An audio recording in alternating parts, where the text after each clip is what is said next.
For example, I don't think life is a property of an organism. I think it's a property of an organism in relationship to its environment in a profound way.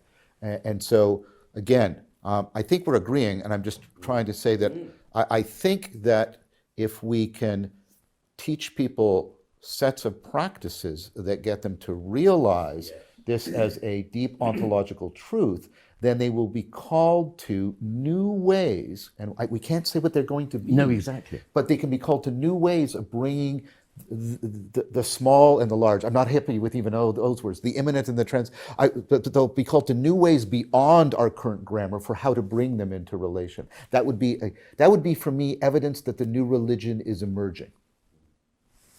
What do you think about that? Well, I'm curious, because the term new religion is provocative, and especially right, especially in the presence of there being existing religions that have billions of people in them.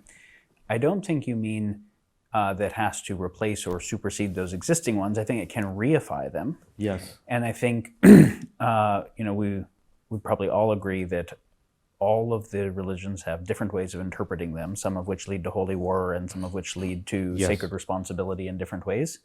And so the question of, because it's very interesting, obviously, Zen and Vedanta and Lurianic Kabbalism and Christianity are culturally different, historically, mythopoetically, but you could say that there might be certain underlying structures they all have to have to orient the human adequately. There's almost like a meta-metaphysics that is necessary. Exactly.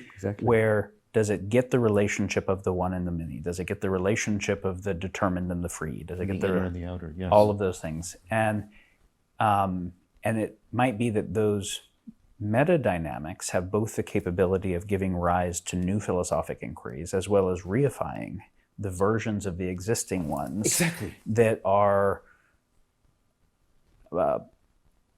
capable of being in harmonious relationship with the other ones and capable of being able to understand and steward the power of our technology well, which I would say if a religion doesn't do that, it's not adequate for the purpose of being able to orient humans in the world today to steward the world.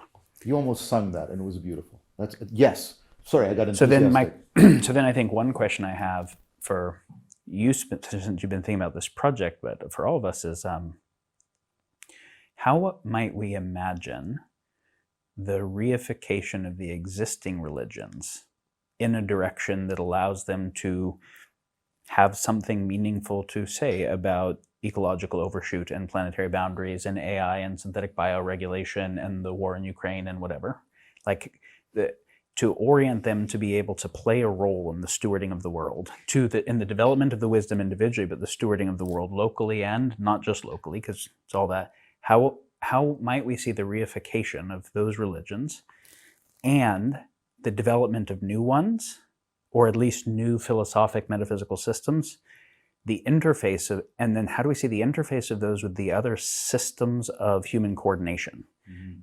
If I value things differently, does my economic system change? If I have a different relationship to what is a good problem to solve, does my tech design change? How does education and media change, since those are affecting the nature of human mind so profoundly? So the reification of the religions, the development of new philosophic traditions, but also the development of those, when we say you can't force it, but you can garden or nurture it, how do you imagine being able to garden and nurture the type of adequate wisdom moving forward in all these ways?